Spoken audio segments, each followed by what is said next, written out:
Gloria a Dios, buenos días mis hermanos, qué gusto saludarles, qué bueno es estar en la casa del Señor, alabando, bendiciendo, glorificando su nombre. Yo creo que si no estamos bien con Él, estamos mal con todos, amén. Y hay una cita que a mí me gusta mucho, es Isaías 26, 11 y 12.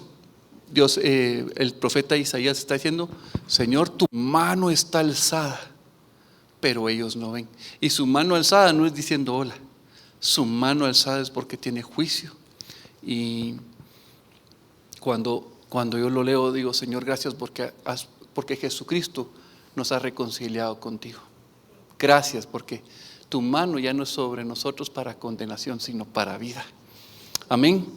Y mientras que preparaba el tema, realmente comencé sin título, porque no sabía realmente qué título ponerle a la prédica, pero conforme se fue desarrollando, el Señor me fue hablando personalmente, pues ya pude ponerle un tema. Lo vamos a ver más adelante.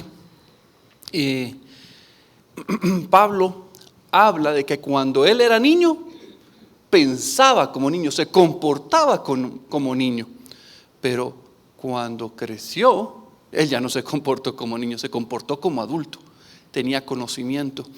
Ustedes han oído de que dicen que la sabiduría está en las canas. Sí lo han oído, ¿verdad? Bueno, pero resulta que es parcialmente cierto, porque hay personas que tienen canitas y no son sabios.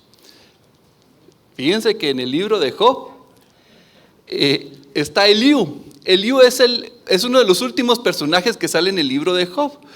Y él dice que él estuvo presente todo el tiempo de la discusión donde los tres amigos y Job parlamentaban, estaban hablando y cada uno ponía sus puntos, pero él se levantó indignado y él dice: yo como joven esperaba que ustedes, los de mayor edad, defendieran el nombre del Señor, pero en lugar de eso trataron más de defender su propia posición, su propio nombre.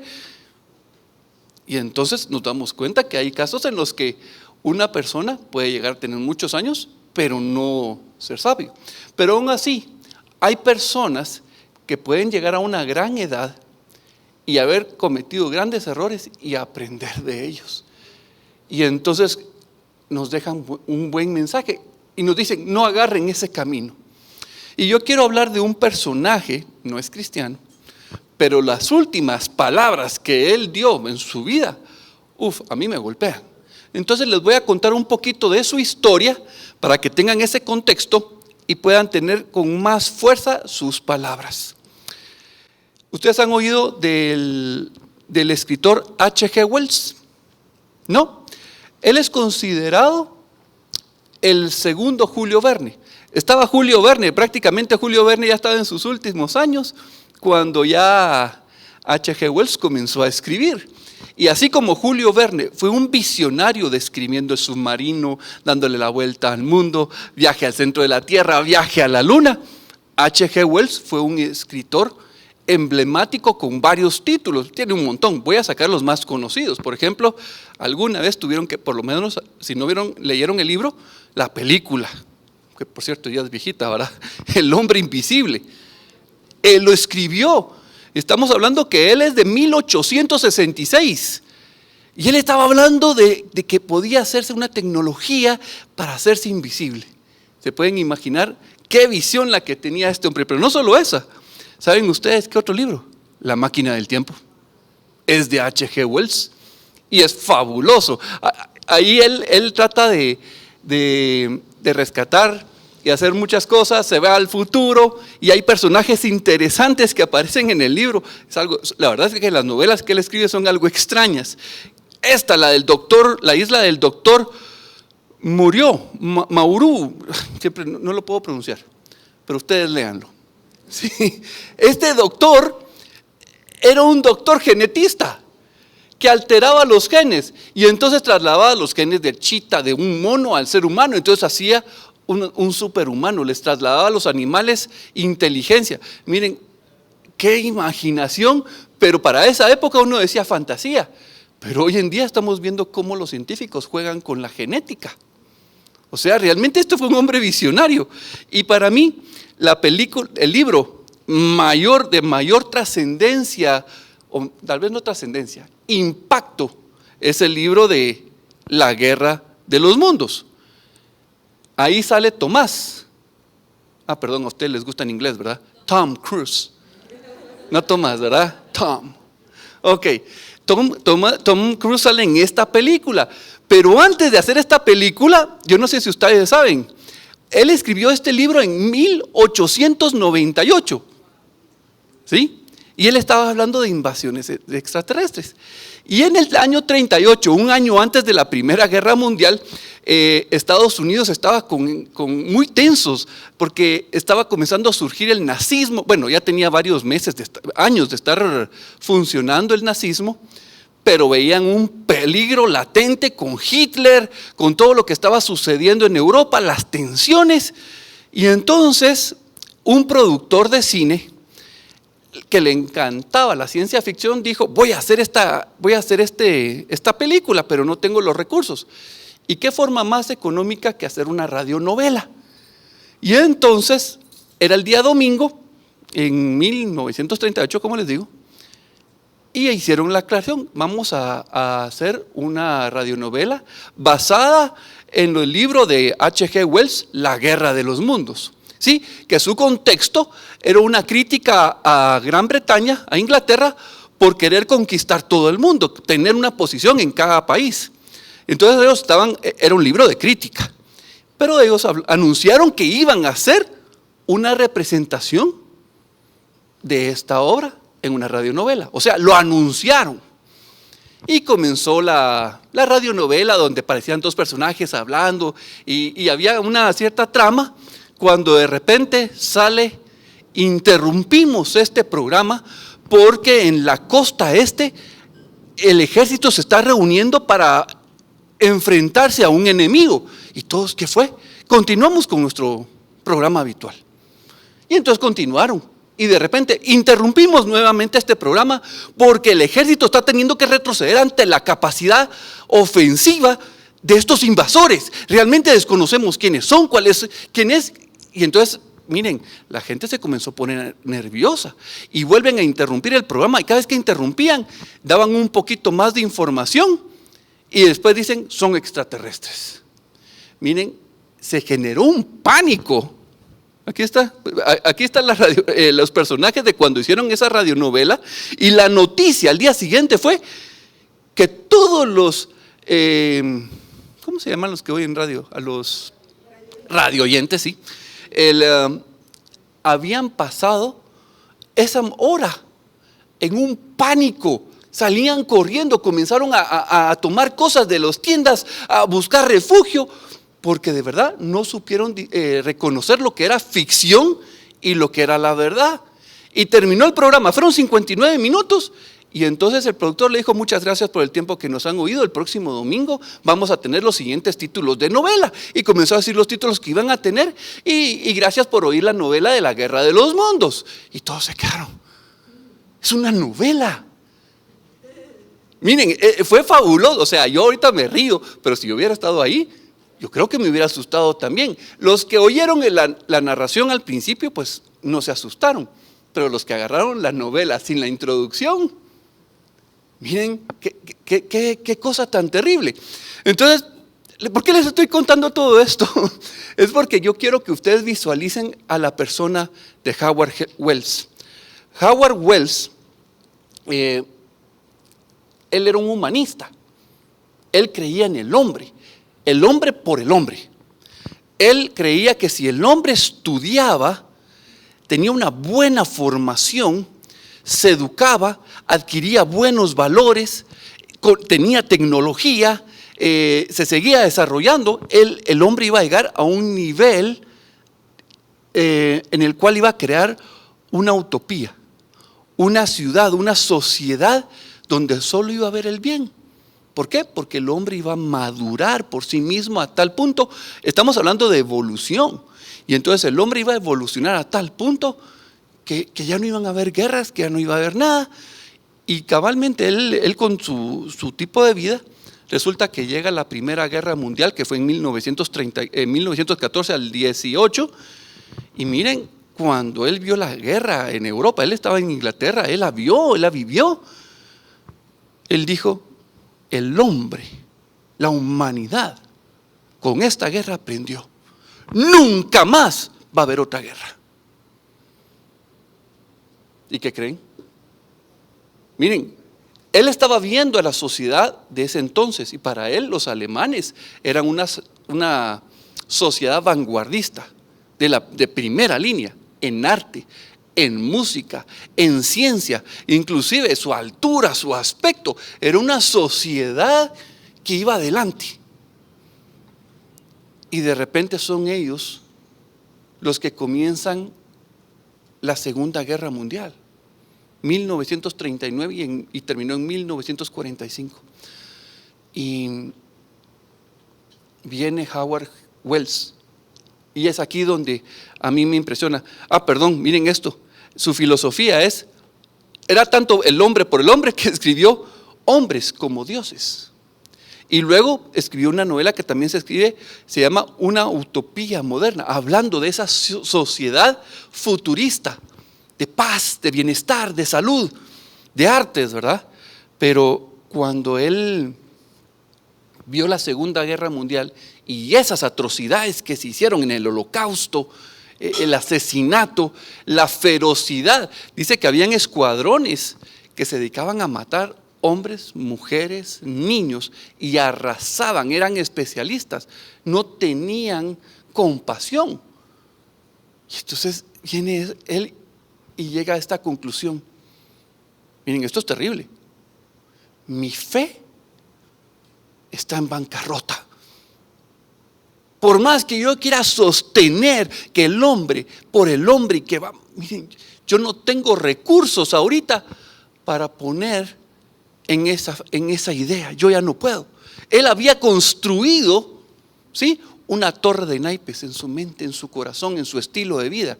Y en sus últimos años, miren, qué horrible venir y darse cuenta que todo se cae, todo se desmorona. En lo que yo estoy poniendo mi confianza. Miren, ¿por qué traigo a H.G. Wells? Por esa última declaración. Yo espero, no hay registro histórico que él haya dicho, sí, voy a convertirme a Dios. No lo hay. Pero él llegó a ese punto en esta vida, es decir, mi fe, en donde yo tenía mi confianza, se vino abajo como un castillo de naipes que lo tocó un niño de 2 años y lo botó todo. No tenía bases, no tenía estructura, me doy cuenta. Miren qué terrible. Lo bueno es que se dio cuenta aquí. Espero que él en ese tiempo se haya recapacitado y se haya convertido al Señor. Pero qué tristeza si nos topamos, que nos damos cuenta que nuestra fe no es ya estando muertos. Qué triste, ¿o no? ¡Qué tragedia! Hubo una gran pérdida. Yo quisiera que fuéramos y leyéramos 1 Corintios 15, versículo 12 al 19. Pero si se predica de Cristo que resucitó de los muertos, ¿cómo dicen algunos entre vosotros que no hay resurrección de muertos? Porque si no hay resurrección de muertos, tampoco Cristo resucitó. Y si Cristo no resucitó, vana es entonces nuestra predicación, vana es también vuestra fe, y somos hallados falsos testigos de Dios. Porque hemos testificado de Dios que Él resucitó a Cristo, al cual no resucitó, si es que en verdad los muertos no resucitan. Porque si los muertos no resucitan, tampoco Cristo resucitó. Y si Cristo no resucitó, vuestra fe es vana, aún estáis en vuestros pecados. Entonces, también los que durmieron en Cristo perecieron. Si en esta vida solamente esperamos en Cristo, somos los más dignos de conmiseración de todos los hombres. Aquí Pablo está aludiendo a ciertos hermanos que se dicen creyentes en Jesús, pero que decían que Jesucristo no había resucitado y que no había resurrección, que tal cosa no había. Ahora, estas personas no es que ellos fueran nuevos con esta teología. Los saduceos en esa época ellos no creían en la resurrección. Y cuando llegan con Jesús, le dicen, mira, tenemos una pregunta. Fíjate que había un hermano que se casó con una mujer, era su esposa, pero él murió sin dejar descendencia. Entonces, su siguiente hermano la tomó como esposa, pero él también se murió y tampoco le dejó descendencia. Y así sucesivamente, 7 hermanos tomaron a la mujer como esposa. Cuando sea la resurrección, ¿de quién va a ser esposa? Ellos dijeron aquí, ¡ja! Lo tenemos. Aquí ya no pudo más. Y Jesús responde, miren, ustedes tienen un grave problema. Bueno, tienen 2. Primero, desconocen las Escrituras. Porque el Señor, cuando se presentó a Moisés, le dijo, yo soy el Dios de Abraham. Yo soy, o sea, en ese momento Dios le estaba hablando, yo soy el Dios de Abraham, de Isaac y de Jacob. Y Dios no es Dios de muertos, es Dios de vivos. Y ellos dicen, pues sí, eso es lo que está en el Pentateuco, porque los saduceos solo consideran como palabra de Dios el Pentateuco. Josué en adelante, Salmos y todo, esos no son inspirados por Dios. Así que los saduceos solo tomaban el Pentateuco y Jesús inmediatamente se fue al Pentateuco. Ustedes desconocen las Escrituras. Y número 2, ustedes desconocen el poder de Dios. Y entonces, cuando alguien comienza a hablar de que Jesucristo no resucitó, literalmente, por ejemplo, si alguno de ustedes me viene y dice, no, la resurrección no es, yo le diría a usted, perdóneme, pero usted está perdiendo su tiempo aquí. ¿Qué viene a hacer aquí?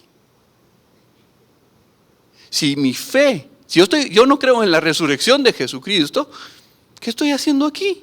Predicando. O sea, estaríamos perdiendo nuestro tiempo. Pero dejen eso. Supongamos que estamos aquí, creemos que Jesucristo resucitó, pero realmente no resucitó. Entonces aquí es donde Pablo dice, miren, si eso fuera cierto, nosotros seríamos los más dignos de la compasión. Porque miren, estamos viviendo en una cosa terrible. Conmiseración. Somos los más dignos de conmiseración. Eso significa que merecemos la compasión por nuestra locura, por el mal que tenemos. O sea, creemos en la resurrección. Pobrecitos, tan tontitos en lo que creen. ¿Por qué? Porque no lo hay. Pero nosotros no estamos viviendo porque alguien nos contó y tal vez sea una posibilidad.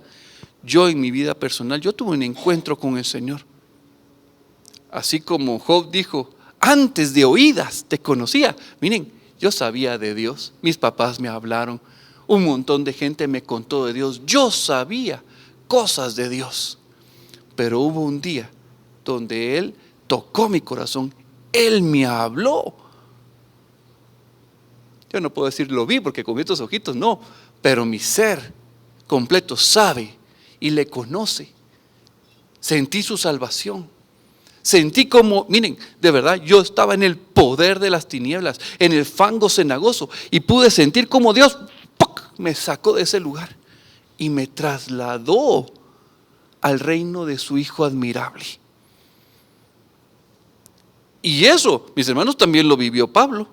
Y yo sé que muchos de ustedes lo han vivido. Y sé que hay gente que todavía no ha vivido esa experiencia. Saben de Dios y quieren agradar a Dios, pero no han tenido ese encuentro personal. Saben, pero no le conocen. Pero los que ya hemos tenido ese encuentro, miren, yo sé que Cristo resucitó. Él está vivo. Mi corazón dice que soy hijo.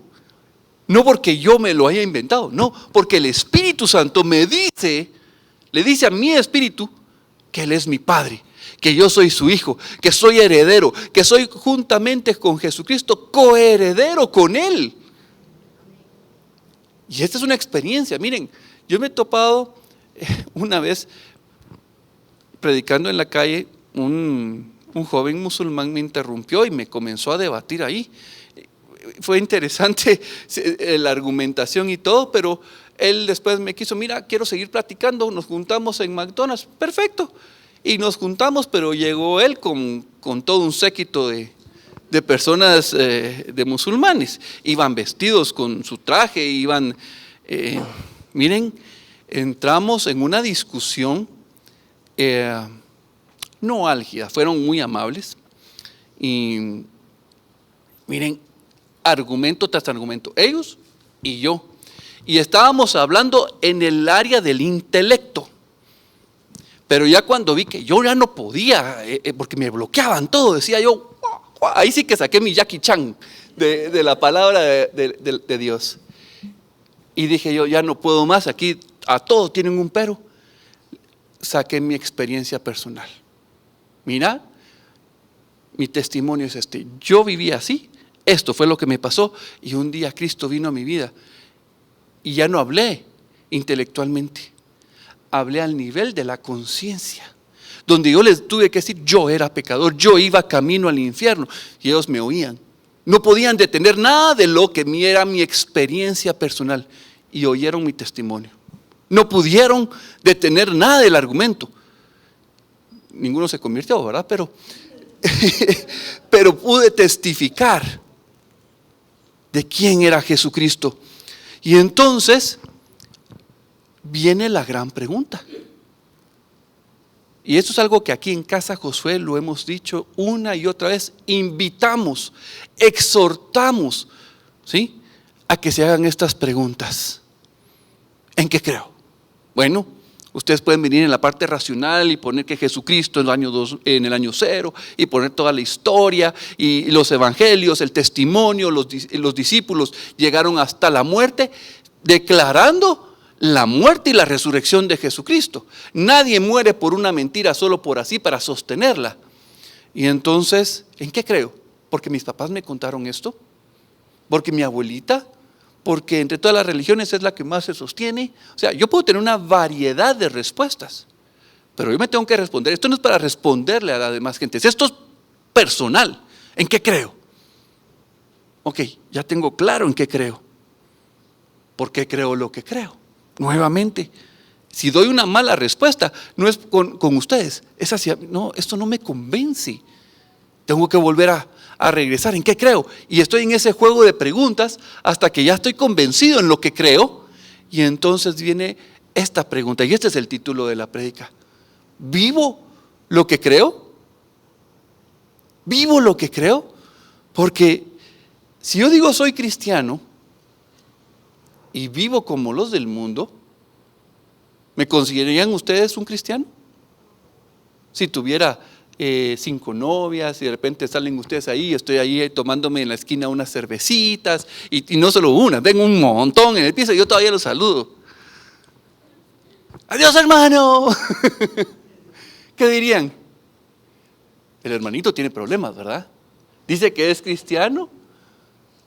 ¿Cómo me llamarían? Hipócrita. Muy bien, así es. Fíjense que a mí me gusta mucho oír ciertos evangelistas. Hay un americano que conoce mucho historia. Es más, lo del humanismo lo aprendí, lo de H.G. Wells lo oí de él. Y otro de los que conocí a través de este predicador fue a Albert Camus. Albert Camus es premio Nobel de literatura. Más o menos en el año 50, 60, él fue, no, como 70, fue ganador de este premio literario. Y él es ateo. Bueno, era ateo, pero de los mejores ateos. Me quito el sombrero. ¿Por qué les digo que era de los mejores ateos? Porque él vivía su fe. Pocas veces alguien lo agarraba en una área. Su esposa lo agarró y le dijo, hipócrita, déjenme contarles. Un ateo dice, su línea de pensamiento es, yo soy un acto de la casualidad. Yo soy un accidente. El universo es un accidente. Son materias, son partículas chocando unas con otras. Entonces eso es un caos. ¿Hay bien y hay mal? No, no lo hay. No hay bien ni hay mal. ¿Hay conceptos absolutos? No, todo es relativo. Es más, si yo no valgo, tú tampoco. Y una de las frases de su novela es, porque él está defendiendo el ateísmo, es, mi mamá murió, pero fue ayer. No importa. ¿Fue anteayer? No importa, fue la semana pasada o fue hace un año, no importa. ¿Por qué? Porque es un accidente, es una casualidad. Miren, él estaba viviendo su fe drásticamente, a tal punto que él estaba su esposa, sus hijos, y él tenía a su amante y su esposa y sus hijos lo sabían. ¿Para qué se molestan si no hay amor, no hay maldad? Y entonces un día llegó y le dijo a su esposa: voy a escribir un libro de amor. ¿Qué creen que hizo la esposa? ¡Ja, ja, ja! Tú hablando de amor, no seas hipócrita. Y él se quedó: pues sí, tenés razón. Para mí, este es uno de los ateos. O sea, vivir su fe significa estar viviendo lo que uno cree. Ahora la pregunta: ¿tú vives lo que crees? ¿Crees que Jesucristo vino por ti y que cuando te habla de santidad te está hablando de una sugerencia ahí que no es tan esencial? Y entonces, ¿vivo lo que creo? A mí hace unos meses, Dios mío, muchos años, en una reunión de la universidad, yo lo tengo tan grabado, era en la zona 12, aquí abajito, y era una casa preciosa, era unas 3, 4 manzanas, enorme. Y estando en la reunión habíamos muchos compañeros de la universidad, y de repente la dueña de la casa dice: mis primos se dicen cristianos, pero solo son cristianos enfrente del pastor, cuando van a la iglesia o cuando el pastor los viene a visitar a su casa. Y yo oyendo, ¿verdad? Pero solo se va el pastor y no hay nadie de la iglesia viéndolos. ¡Ja! Agarran el guaro y hacen fiesta con nosotros. Son cristianos solo delante del pastor. Y cuando lo dijo, yo me volteo y le digo: ¿en serio hacen eso? Y me voltea con una cara, me voltea a ver con una cara de: tú no sabes cómo son los cristianos, ¿verdad? Miren, me dolió tanto cuando me lo dijo. Yo, wow. ¿Qué nivel de hipocresía? Es tan barato decir: soy cristiano y sigo viviendo como yo quiero, sin tener las consecuencias. Quiero los beneficios de la eternidad, pero viviendo con los beneficios que ofrece el mundo. Y entonces, cabalmente con Mario, hoy al inicio antes de comenzar la asamblea, estábamos hablando si se puede ser creyente sin ser discípulo, o ser discípulo sin ser creyente. Son preguntas que no se pueden, o sea, yo puedo ser creyente, decir que soy creyente y no ser discípulo. Y entonces, Señor, esto es un llamado a cada uno a reflexionar. Ahora, si tú todavía tienes problemas en qué creo, pues regresa a esa pregunta. No es que te vamos a decir: a la que mal, todavía no has pensado eso. No, es una parte en la que todos tenemos. Y si tú tienes áreas donde tienes preguntas, tienes que regresar a ese punto y decir: ¿en qué creo? Tengo que estar seguro. ¿Y por qué lo creo? Ok, ahora vivámoslo. Vivámoslo. ¿Saben ustedes? El Salmo 14 dice: el necio dice en su corazón: no hay Dios. ¿Por qué decían eso los judíos, los hebreos? Porque ellos miraban la creación y decían: imposible que esto sea un acto de la casualidad. Mis ojos tienen un propósito, el propósito de ver. Mis oídos tienen el propósito de oír. Pero en el ateísmo no hay propósitos. O sea que no tiene sentido que algo funcione.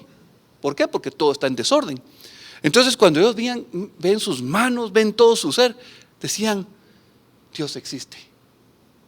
Pero una persona que ve todo y dice: Dios no existe, pues sos un necio.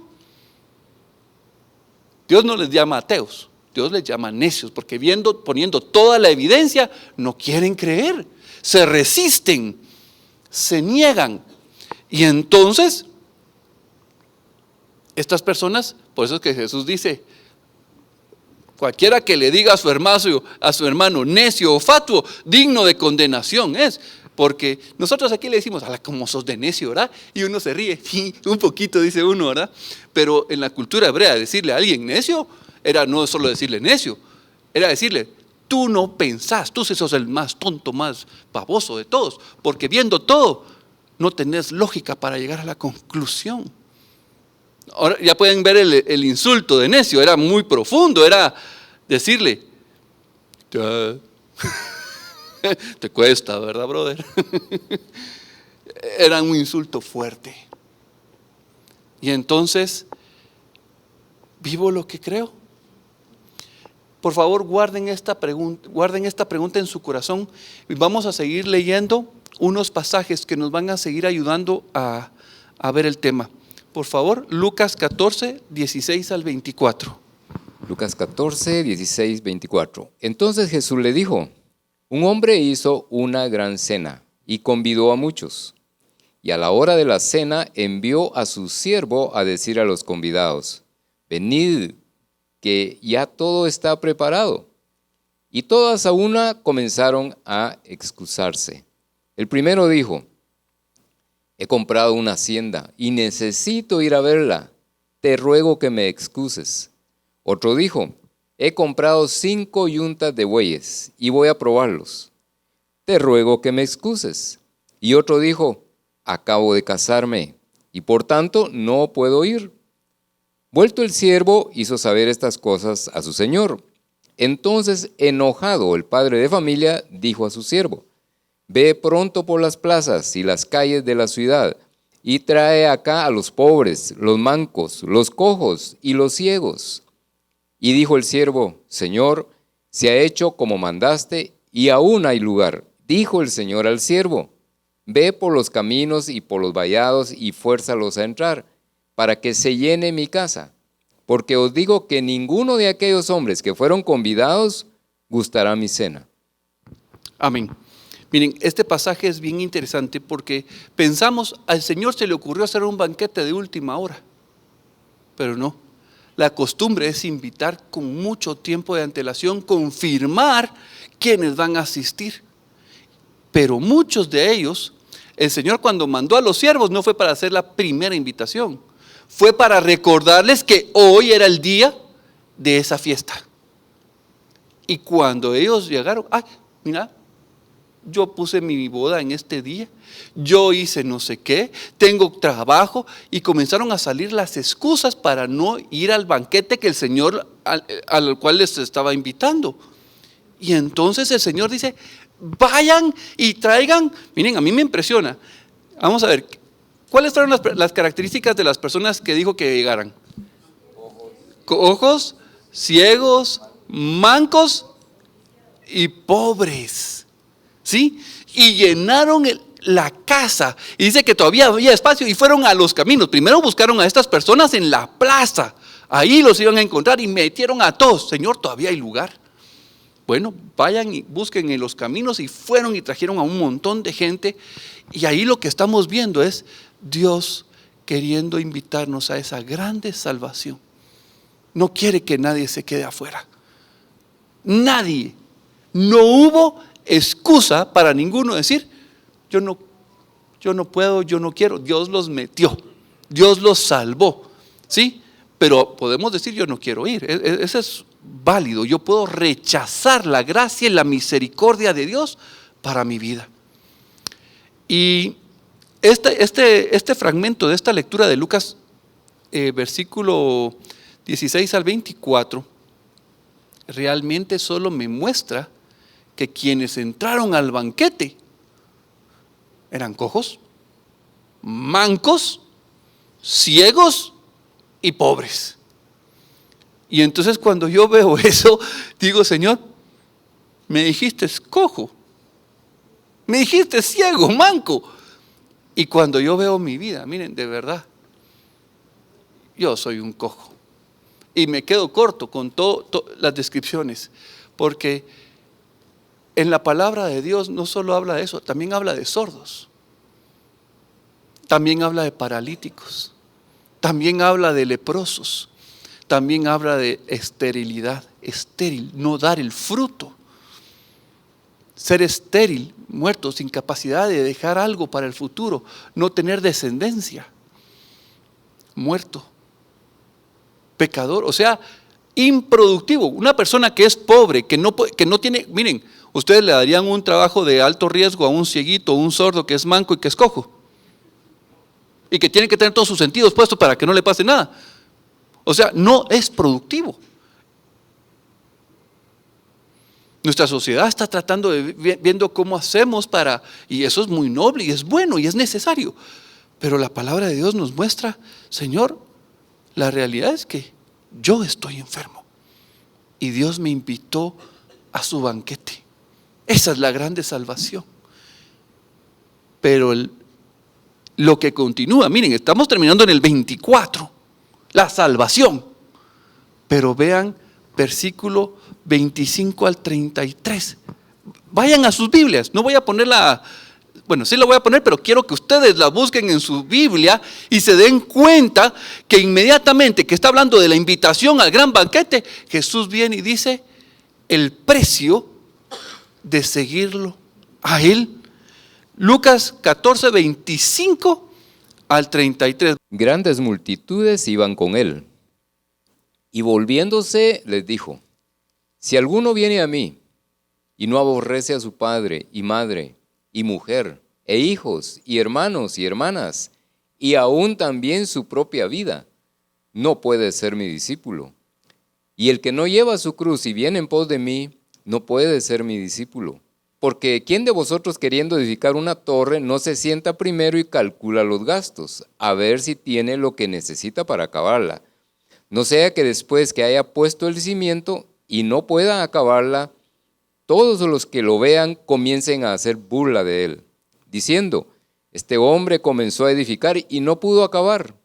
O qué rey, al marchar a la guerra contra otro rey, no se sienta primero y considera si puede hacer frente con 10,000 al que viene contra él con 20,000. Y si no puede, cuando el otro está todavía lejos, le envía una embajada y le pide condiciones de paz. Así pues, cualquiera de vosotros que no renuncia a todo lo que posee, no puede ser mi discípulo. Qué tremendo. Miren, no puedo decir 3 versículos después, dase otro ejemplo. No, inmediatamente terminando la invitación al banquete, viene el alto costo de seguir a Jesucristo. Inmediatamente, la salvación es gratis. Es más, para nosotros es gratis, pero para el Señor tuvo un alto costo.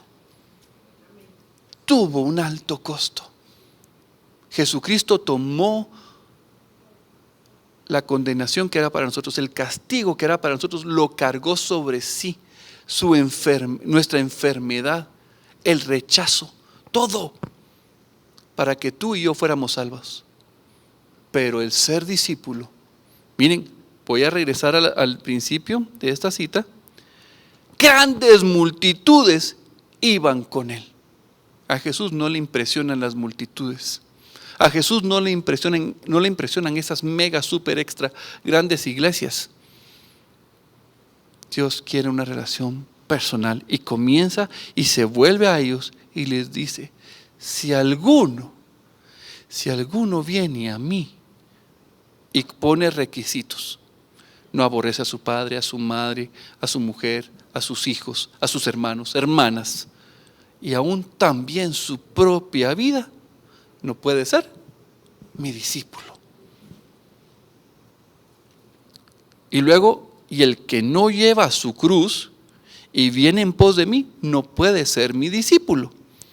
Y entonces tenemos esta parte, pero inmediatamente viene el que planifica la torre y el que va a la batalla. Y entonces lo vemos como un solo pasaje, ¿verdad? Yo creo que aquí, antes del 28, tiene que haber una pausa. Y tenemos que separar porque está hablando de 2 cosas. La parte en la que dice, se tiene que evaluar el precio, se tiene que evaluar el costo de construir una torre, ¿sí? Para que no digan que se quedó a medias. Él estaba, para mí, Jesús estaba hablando de sí. Porque aquí nadie podía construir un templo para el Señor. Nadie podía hacer un tabernáculo. Y la profecía que está en 2 de Samuel, cuando tú no me construirás casa, le dice a David, sino un descendiente tuyo, tu hijo. Y entonces todos piensan en Salomón, pero realmente es Jesucristo. Él viene a construir casa. Y entonces cuando está hablando de una torre, miren, hay que evaluar el costo. Y Jesucristo dijo, yo puedo pagarlo.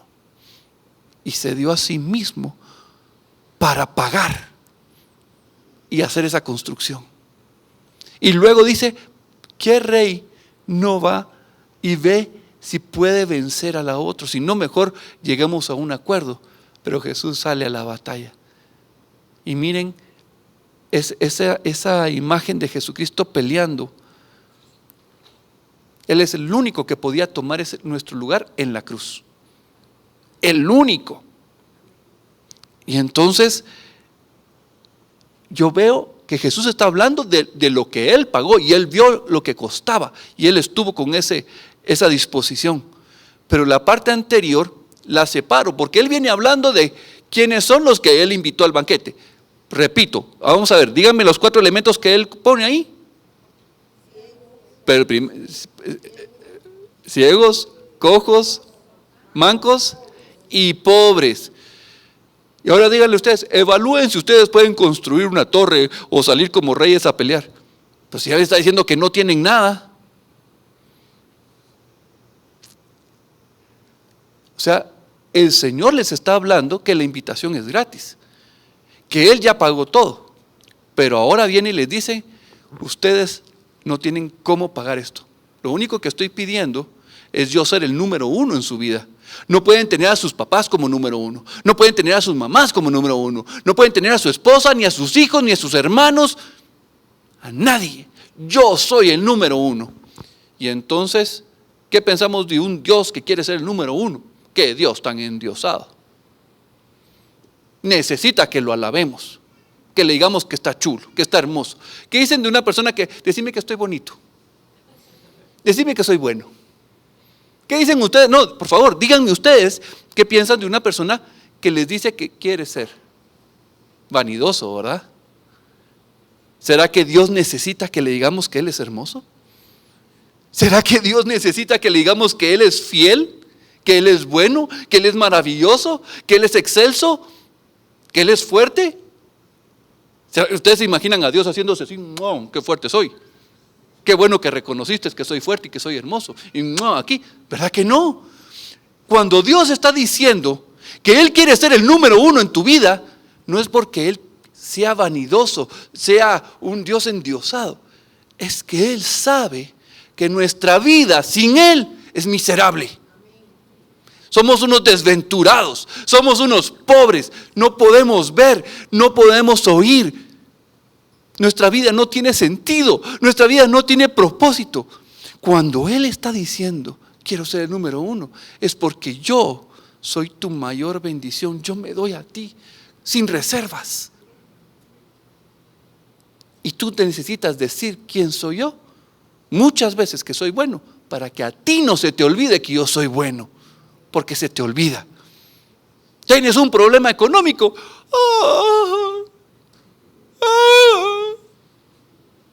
Qué mal lloro, ¿ah? ¿Qué problemas tenemos? Miren, qué situaciones tan complicadas las que vivimos y olvidamos que Él es fiel. ¿Por qué me has abandonado, Dios? Nunca nos ha abandonado. ¿Por qué permites esto? Yo no lo permití, el mundo está caído. Así es la consecuencia de tu propio pecado. Y entonces necesitamos decir una y otra vez sus atributos, porque somos nosotros quienes olvidamos quién es Dios. Cuando Dios dice, no puedes amar, la palabra es aborrecer, ¿verdad? Quien no aborrece. No está diciendo que tratemos mal a nuestros papás, por favor. No está diciendo que tratemos mal a nuestras esposas, a nuestros hijos. No, lo que está diciendo es, no pongamos a nadie en el trono que le pertenece a Dios, que se pertenece solo a Él, porque solo Él puede decirnos quién realmente somos, cuál es nuestro propósito eterno. Solo Dios. Él le da alegría, Él le da paz, Él me da serenidad, Él me da gozo, me da alegría. Cuando entiendo eso, Señor, por favor, sé el primero y el único en mi vida. Y entonces porque Él está en mi corazón, en el centro del corazón, ¿qué creen? Voy a amar a mis papás como nunca antes los amé. Voy a amar a mi esposa como nunca antes la había amado. No por mi amor, sino por el mismo amor que Dios pone en mi corazón. A mis hijas, a mis hermanos. Y entonces, Señor, eso es lo que me estás pidiendo. Solo que estés dentro de mi corazón. No. Te estoy pidiendo que también tomes tu cruz. Que la cargues. Hoy en día, muchos llevan su crucecita aquí colgada, ¿verdad? Y entonces, la cruz, ala, sos creyente, una cruz, símbolo de bendición. La cruz es un símbolo de bendición para nosotros. Pero en el tiempo de Jesús, tengo que entender el contexto histórico en el que estoy viviendo. Y hoy en día la cruz es una bendición. Pero en el tiempo que Jesús lo estaba diciendo, la cruz era un símbolo de maldición. Ahí solo morían los malditos. Ahí morían los ladrones, los asesinos, colgados de un madero. Y Jesús dice, tomen su cruz y que mueran. Y tomen su cruz y vayan a morir. Síganme. Miren, era paradójico el mensaje. ¿Por qué voy a querer yo tomar una cruz que es símbolo de maldición para mi vida? ¿Quién quiere maldición? Pues eso es lo que estaba diciendo. Tomen el símbolo de maldición. ¿Qué era lo que Jesús quería? Que muriera todo eso que no está bien en nosotros. Miren, Jesús invitó, Él dijo, inviten al banquete a pobres, a ciegos, a cojos, a mancos. Y tenemos la idea, Dios nos va a aceptar así como somos, ¿verdad? Tochos, lata. No es cierto. Fíjense que el Levítico nos habla de cómo debemos de presentarnos delante de Dios. Y Dios le dice a Moisés, vamos a leer Levítico 21, del versículo 18 al 23. Este pasaje es bien interesante porque le está diciendo, ningún sacerdote se puede presentar delante de mí si tiene estas características. Por favor. Porque ningún varón en el cual haya defecto se acercará. Varón ciego, o cojo, o mutilado, o sobrado, o varón que tenga quebradura de pie o rotura de mano, jorobado o enano, o que tenga nube en el ojo, o que tenga sarna o empeine, o testículo magullado. Ningún varón de la descendencia del sacerdote Aarón en el cual haya defecto se acercará para ofrecer las ofrendas encendidas para Jehová. ¿Hay defecto en él? No se acercará a ofrecer el pan de su Dios. Del pan de su Dios, de lo muy santo y de las cosas santificadas podrá comer, pero no se acercará tras el velo, ni se acercará al altar, por cuanto hay defecto en él, para que no profane mi santuario, porque yo Jehová soy el que lo santifico. Aquí Dios está siendo muy claro. Miren, persona que tenga defecto, que no sea santo, no me puede ver. Es lo mismo que dice Hebreos. Sin santidad no podrán ver al Señor. Y santo significa ser apartado, ser puro, ser perfecto delante de Dios. Y aquí nos está diciendo que estamos, miren, aquí ustedes han leído Apocalipsis capítulo 3 cuando habla de la iglesia de la Odisea. Le dice, tú crees que eres rico, pero eres un miserable, es un pobre, eres un ciego, eres un desventurado. Mejor arrepiéntete. Dios nos está diciendo, yo los invité, pero la condición que hay en su corazón es esta. Lo que nos describe el Levítico. O sea, ya no solo es cojo, nos dice si tenemos empeine, ¿sí? Un problema en el pie, si tenemos algún defecto, si tenemos un nublado el ojo, estériles. Dios, yo soy leproso. Todavía el Señor me permite comer de su palabra, pero dice que no puedo entrar en su presencia si eso está en mi corazón.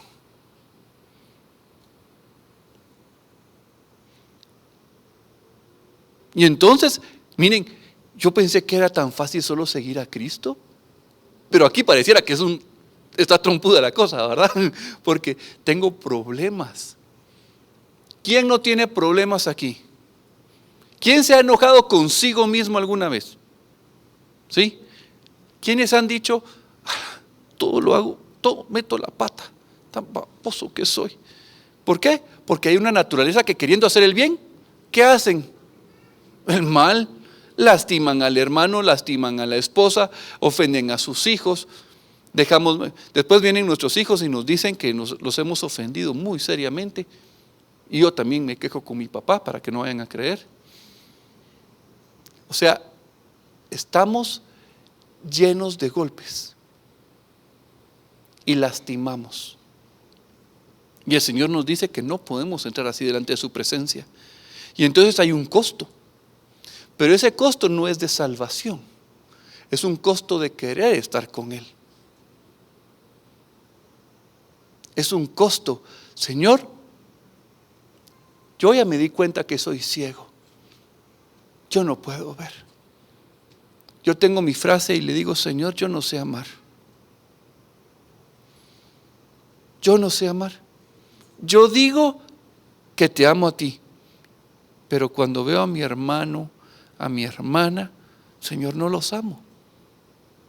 No los amo como tú los amas. Hay una fraternidad. Yo no sé amar como tú amas, Señor. Yo no sé amar. Y entonces eso me confronta a mí muchísimo, porque Señor, ¿qué hago? ¿Qué estoy haciendo? Realmente soy tu discípulo. Yo quiero seguirte, pero cuando veo todos los frutos en mi vida, mejor dicho, cuando no veo los frutos en mi vida, porque Señor, me siento estéril, tampoco puedo entrar. Pero entonces vengo, Señor, esto tiene que, o sea, yo no puedo. Señor, el costo es altísimo. Pero miren, qué interesante. ¿Saben? El primer paso es reconocer.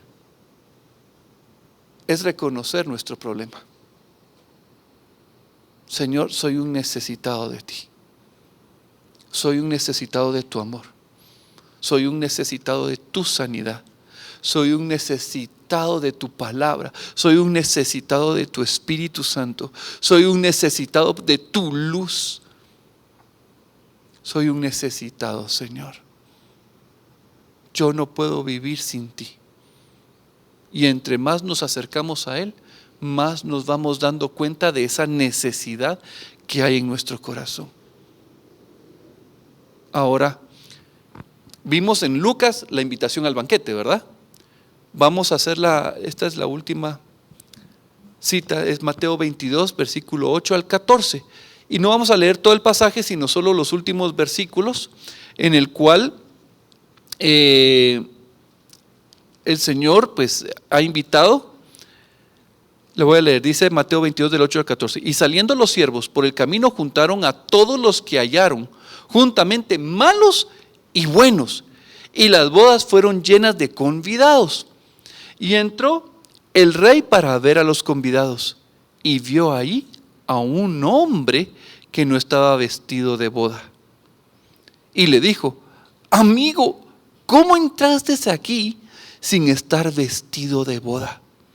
Mas él enmudeció. Entonces el rey dijo a los que servían: atadle de pies y manos y echadle en las tinieblas de afuera. Ahí será el lloro y el crujir de dientes, porque muchos son llamados y pocos son escogidos. Aquí no sacó las cualidades de los invitados, pero sí escribió cómo iban vestidos. Cuando vemos la comparación, aquí los que fueron invitados eran también cojos, ciegos, pobres, desventurados, miserables, leprosos, pero estaban vestidos, habían sido sanados, habían sido transformados. Esta persona que no estaba vestida de bodas fue una persona que aceptó la invitación, pero no se dejó transformar. no se dejó amar por Dios, no se dejó cautivar por Él. Y ese es el llamado. Yo creo que Jesús es Rey. Perfecto. Señor, tú me has invitado a orar. Entonces oro. Señor, tú me has invitado a leer tu palabra. Entonces las leo. Señor, tú más que querer que yo haga algo, tú me quieres a mí. Yo soy el objeto de tu amor. Cuando yo me dejo amar por Él, ya no funciono como una persona que tiene que hacer algo. Funciono como hijo, que sabe lo que el Padre quiere, que sabe lo que el Padre anhela. Y el Señor va quitando, va sanando mis ojos, va sanando mi corazón, va quitando la lepra, va quitando la cojera. ¿Se recuerdan de esa cita que dice, y por muy tontito que sea, no se saldrá del camino? ¿Sí? ¿Por qué? Porque Él está con nosotros. Porque estamos recibiendo de Él su amor, su gracia, su misericordia, su bondad. ¿Estás viviendo lo que crees? ¿Estoy viviendo lo que creo? Señor, yo quiero vivir contigo. Yo quiero vivir con lo que tú dices. Yo quiero creer a tu palabra. Quiero ser transformado. Quiero confiar en que tú vas a transformar mi corazón. No soy yo. Señor, solo tengo que reconocer, traerlo, confesarlo. Señor, trabaja en mi vida. Trabaja en mi mente, en mi ser, en cada área. El Señor, no a todos nos dice las mismas áreas, pero cada uno tiene que rendirle al Señor lo que el Señor te está pidiendo. Vamos a orar. Y ahí donde estás, deja todo lo que tienes, pero presentémonos delante del Señor. Padre, vengo delante de ti, Señor, reconociendo mi pobreza. Señor, yo queriendo hacer lo bueno, hago lo malo. Ofendo, lastimo, quiero amar y en lugar de amar, Señor, paso lastimando a todos. Señor, yo no puedo evaluar si puedo seguirte, yo no puedo seguirte. Así es mi nivel de inutilidad. Yo necesito que tú seas mi guía, yo necesito que tú seas mi doctor. Tú viniste por los que estaban enfermos, Señor. Y yo reconozco que yo estoy enfermo, que soy necesitado de ti. Sin ti estoy perdido, Señor. Sin ti, Señor, mi vida no tiene sentido, no tiene propósito. Quiero ser un discípulo, Señor, que lo deje todo por ti. Quiero aprender a oír y quiero aprender a obedecer, Señor. Esa es mi oración. Quiero oírte, quiero ser obediente, dejarlo todo. Quiero que tú, Señor, transformes mi vida, me guíes, Señor, en ese caminar. Quiero caminar contigo. Quiero hacer la voluntad del Padre. Soy un necesitado tuyo, Señor. Quiero que mi oración todos los días sea: soy necesitado tuyo, Señor. Te necesito. Mi vida sin ti no tiene propósito, no tiene sentido. Pero qué gusto, qué alegría, Señor, que tú ya estés en mi corazón y que ya estás trabajando en mi vida. Me estás restaurando. Me estás haciendo ver todas esas áreas, Señor, que tengo que rendirte. Esas áreas de mentira, de engaño, de manipulación, de orgullo, de soberbia. Señor, las pongo delante de ti. Las pongo delante de ti, Señor.